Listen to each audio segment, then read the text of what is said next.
Well, I'd say good morning to everybody. Good morning. This morning. Have to bear with me this morning. I've been out chasing a dog all morning, hurt my back. Alex is still out there chasing it. So. But this morning's lesson comes to you in Ezekiel 47, verses 1 through 12, talking about the water of life. You know, water is a necessity of life. Yep. Naturally speaking and spiritually speaking. You know, without water, nothing, us or nothing on this earth would live without water. As far as plant life, we can go ourselves, our human bodies can go several days, several weeks without food, but we just can last a few days without water, Karen. I know Karen was in the special forces. A lot of their techniques and a lot of their survival techniques was the first thing they taught them was how to get water. But they had to have water no matter what. Now, like what Omer said this morning, water does a lot of things for us. It'll save us, literally speaking, of the body, you know. But it'll put the fire out too, as Omer testified this morning. So this vision that God given Ezekiel was in great importance, not only spiritually but naturally. He was restored, showing him that how he was going to restore the nation of Israel and how he was going to bless the nation of Israel. And water is a blessing for any country. It wasn't, but just a couple of years ago we had we have a law, you know, the church and state, and you know, and they don't. That's why they abolished prayer in school, and why they took the 10 Commandments out of the federal buildings and stuff. But it wasn't too long ago when things got bad down in Georgia. The governor called a preacher to come on national on the Capitol and pray for rain because the reservoirs are running out, Rick. You know, it's just the fact that we have to have water. Without water, we can't make it. The same way with spiritually speaking, we have to have that water, which is Christ Jesus our Lord. That's like Ronnie. I remember that they got upset, but the governor didn't care then. No, nobody cared then. Nobody cared then. Desperate situation. 9/11, you know, no prayer in school, but the teachers didn't care who got in trouble at 9/11. They got the kids together and had prayer. I seen in today's paper or yesterday's one that where is it, North Dakota or somewhere where they're getting ready to get flooded. Yeah, they said without divine intervention, you know, it's going to be bad. Folks is going to kneel and pray. Yeah. But it's for some, it's going to be too late. All of these said that said he don't exist. I'll never, ever. The Bible said every knee will bow. Every tongue's going to confess. When Jesus gave up the ghost, there was some there that didn't believe, and they said, truly, this was the Son of God.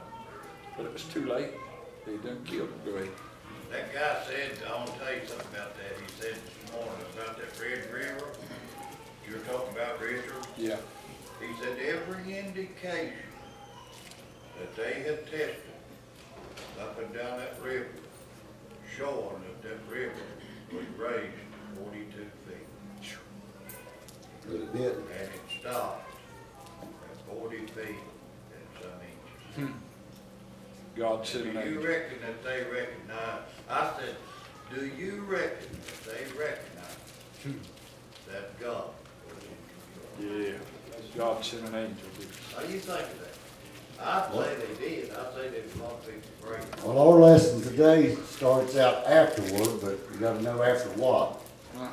This is 4 or 5 chapters long, and it starts back in chapter 40. It says on the 25th year of their captivity, they're still in Babylon.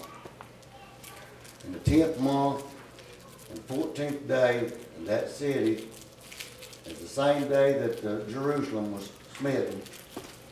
Said the Lord brought said, and the hand of the Lord was upon me and brought me thither, and in the vision of God he brought me into the land of Israel, set me upon a very high mountain, by which it was the frame of that city on the south. And he brought me thither, and behold, there was a man whose appearance was like brass, and he had, in one hand he had flax, in the other hand he had a measuring reed.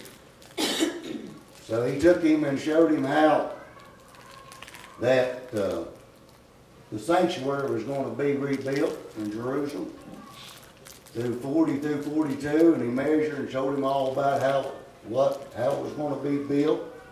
43 through 44 says, and we'll show you how God's glory came back to the sanctuary. And then from 44 until our lesson shows how God anointed and wanted a loyal priesthood to minister out of that sanctuary.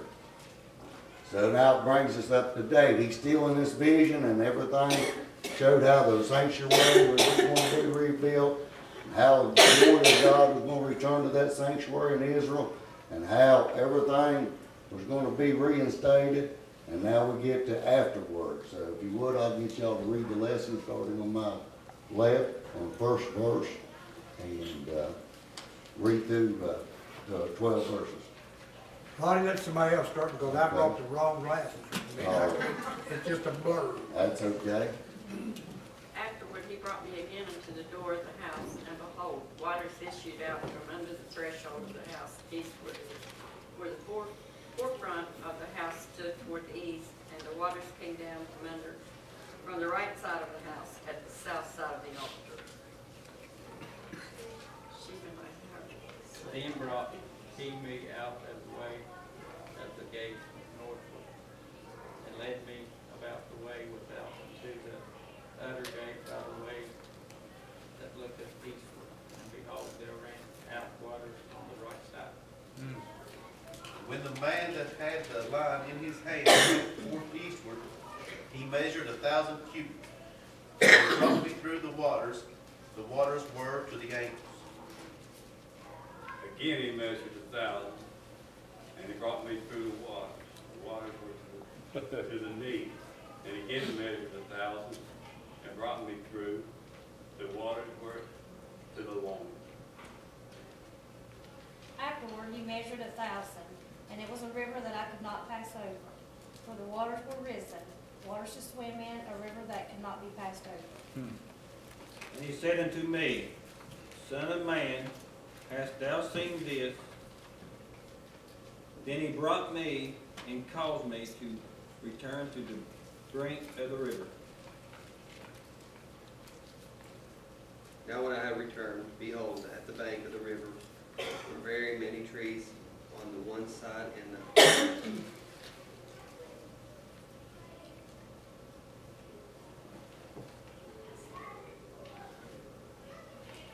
Then said he unto me, These waters issue out toward the east country, and go down into the desert, and go into the sea, which being brought forth into the sea, the waters shall be healed.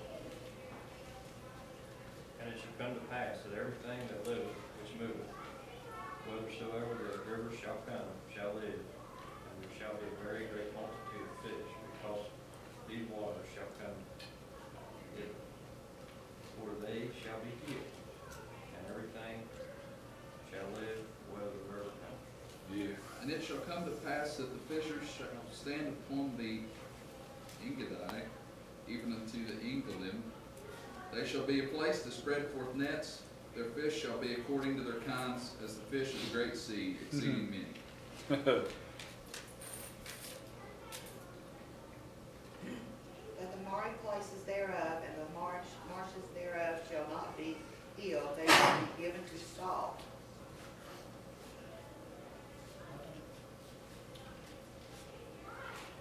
And by the river upon the bank thereof, on this side and on that side shall grow all trees for meat, whose leaf shall not fade, neither shall the fruit thereof be consumed.